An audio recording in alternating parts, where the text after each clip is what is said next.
House is one of those movies that's become infamous amongst horror enthusiasts. An experience that's exclaimed at you as crazy looking and utterly bonkers. At least, that's how I perceived it growing up. Online, it was recommended for people interested in wild, experimental or bizarre films, with people raving about how batshit and unique it was. She's a knockout, a 10, and look at you. You're average at best. It's from 1977, but didn't even make it out to the West until 2009 when it finally found a home media release, and that's when I found out about it as word spread of its freak nature. It was distributed by Janus Films, and because I'm incredibly immature, I'm gonna do this. And there we go. Its reputation precedes it, but it's only the last 30 minutes that's really that nuts from a horror perspective. But what about the rest of the film? What about this huge section here that no one goes on about? I never hear anyone talking about the first 50 minutes of this flick. They just jump straight to the climax and rant about the special effects. I at no time see anyone dive into the actual narrative, characters, or even what leads up to causing all this mental imagery. It's made by Toho, the same company who made Godzilla, but the production was mad. It was filmed on their biggest set over 2 months without being storyboarded. All the girls in the movie aren't professional actresses. They're models that the director hired because they were hot, and they would be played the movie's soundtrack to inform them how a scene should go, rather than going through rehearsals. That just raises further questions! Most other people in the movie are family, friends, and members of the crew. Allegedly, no one involved in the movie's production had any clue what the film was even about, considering it nonsense. Hell, no director would even take it on since they didn't understand the script until storywriter Nobuhiko Obayashi said, "Fine. I'll do it myself." And set about directing it. All this lack of planning, bizarre production, and strange approach to the film led to one hell of a unique experience.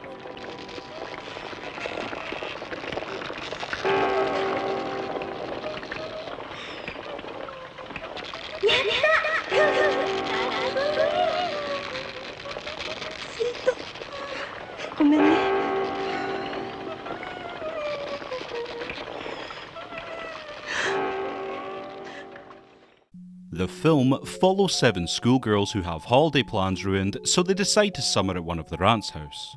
However, the house and its owner are linked to the supernatural and end up putting them through a nightmarish journey. There's some other bits and bobs involving the main character Gorgeous, but it doesn't lead anywhere, and for the most part it's all about them journeying to the house and then getting spooked. I can see why so many people talk about the effects of the film, but not really the story. When you get down to it, it's a fairly simple tale that's only boosted by its sophisticated look. The aunt is your classic witch-like secretive and creepy old woman, but the girls are all stereotypes. What makes them endearing though is just how far the film embraces their tropes and makes them as one note as possible. There's the sporty one, the nerdy one, the musical one, the fat one who is in no way, shape or form fat at all, and it was pretty distracting when they kept calling her that. It's like a Japanese girl band. They're all named after their personalities, and considering there's so many of them, you can't blame the film for only really giving one of them a full arc, Gorgeous. The rest are nice enough that it's sad when they get picked off one by one, but they're just these balls of giddy, childlike happiness that can get a bit obnoxious. I mean, they find their friend's severed hand, scream once, and then are instantly back to being tee-hee bubbly. Because they barely react to the shenanigans around them, it's hard to invest fully in the so-called torment they're under. Also, they laugh. A lot. If you have a penchant for giggling Japanese teenagers, then this is your nirvana.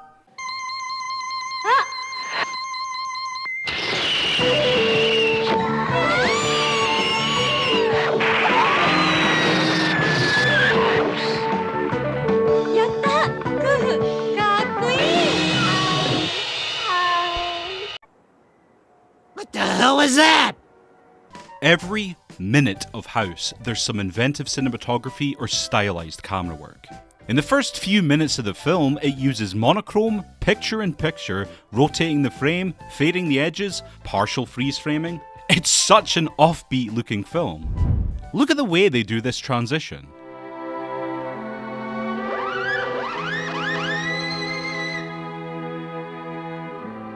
For 1977, that's impressive and a special kind of quirky.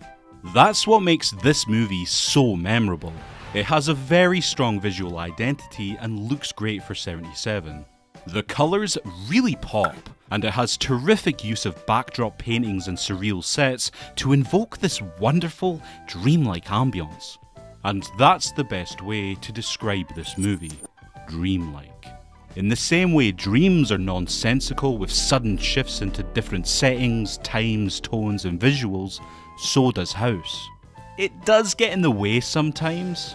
Like their journey to the house gets bogged down in a sequence where the girls are talking about Gorgeous's relatives and they somehow do commentary over the film we the audience are seeing of their whole history. I give up. It's creative, but an emotional graveyard. You just want them to get to the damn house already.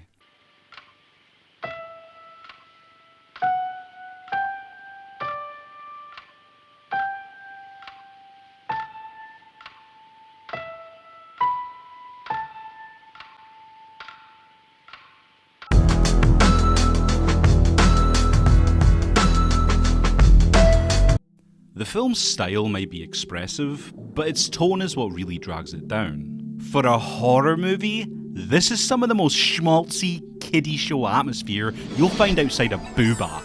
でもどっちだろうあっちだ待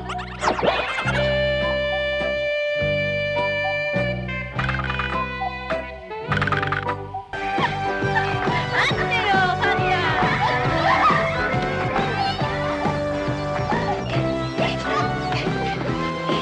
There's extended upbeat musical sections, some really broad, old-fashioned, exaggerated comedy, and it's all done in that super wacky way only the Japanese command. Honestly, it's bizarre how wild the tone shifts from something that feels more at home in Sonic the Hedgehog to a gory nightmare. If you don't have a strong appetite for cheesy sentimentality and yuck Benny Hill style slapstick, then you'll probably struggle to take it seriously and enjoy it.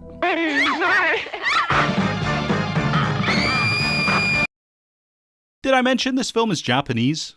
The sound work is just as odd.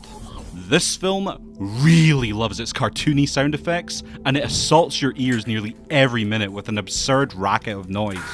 It does sound like the background to a CBeebies show a lot of the time, but then in other instances, it's just mangled, unnerving notes, or soft rock music from the band Go Diego that doesn't fit the scene at all. Once more, all these crazy audio choices give the movie its one-of-a-kind experience feel.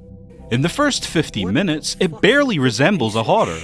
Outside of some objects on string flying around and a brief part with a decapitated head, you're waiting a long time for the film to deliver on its mental reputation.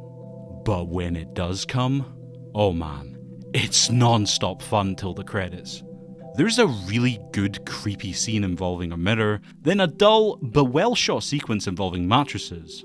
By this point, you'll probably be thinking, really? Killer bedding? Is that what all the fuss was about? Then at the hour mark, you are hit with the senses-smacking eccentricity the flick is known for.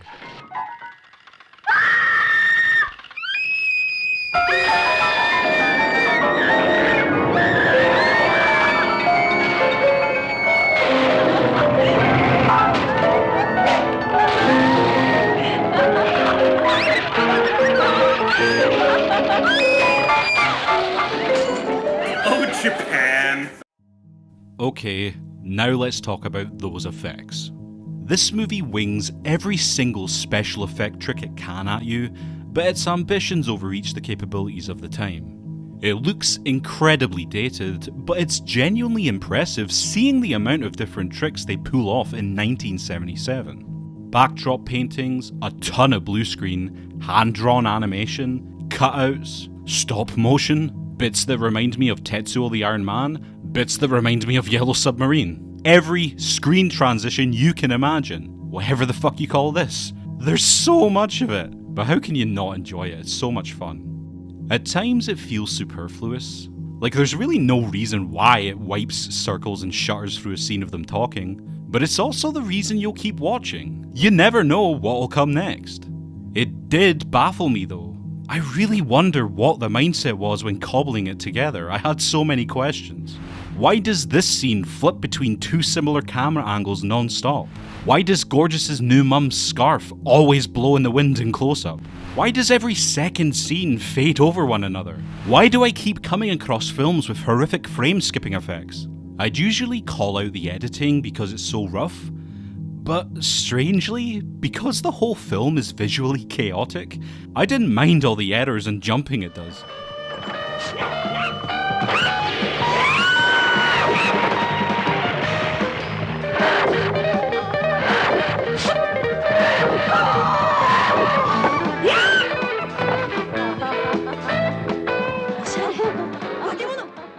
The special effects that have garnered such ridicule, believe it or not, were designed to look unrealistic. The director took inspiration from his 12-year-old child's fears and purposefully wanted them to look as though a child had created them. You might find this a stupid decision, but the reasoning behind it is actually quite thought-provoking, with Obayashi explaining, adults only think about things they understand. Everything stays on that boring human level, while children can come up with things that can't be explained. And you know what? He's correct. Think about when you were a kid and the mental stuff that you were afraid of. Most of the ghastly creations and creepy scenarios that happen in the story were actually thought up by Obayashi's child, as she explained to her father things that frightened her, from getting her fingers caught on piano keys to a house that eats people. It might be silly, but it's undeniably inventive and leads to a really varied and fun set of events.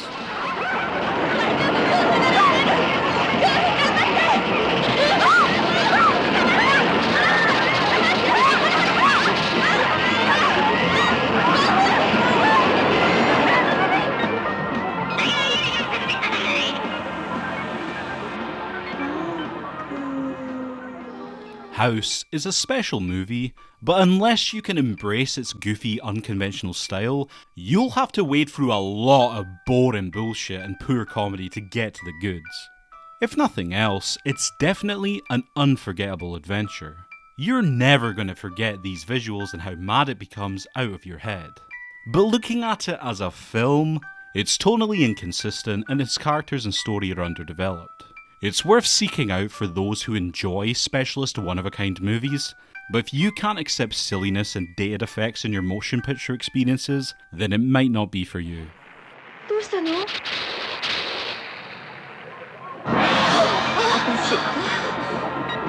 私おばちゃまの世界に来たのよ。おばちゃまの世界？唇が大きすぎる。おばちゃまはもう何年も前に死んでしまっているのよ。